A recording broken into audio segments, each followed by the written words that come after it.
অনেক দিনের ইচ্ছা আজকে পূরণ হচ্ছে। আমার খুব ইচ্ছা ছিল জাপানিজ কোনো অনুষ্ঠানে একেবারে পুরো বাঙালি একটা লুক নিয়ে আমি যাব। সবাই ওখানে তো যারা যাবে আজকে তারা সবাই জাপানিজ কালচারের ড্রেস পরে যাবে, আর আমি এর জন্য পরেছি আমাদের কালচারের শাড়ি। দেখা যাক গেলে কিরকম।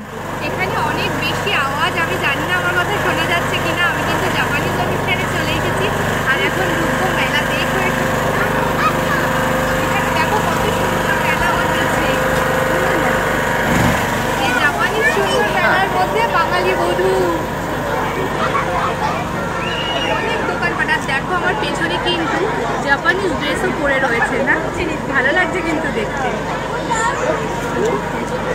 আর পেছনে রয়েছে জাপানিজ কালচারের ড্রেস আর সামনে রয়েছে বাঙালি কালচারের ড্রেস।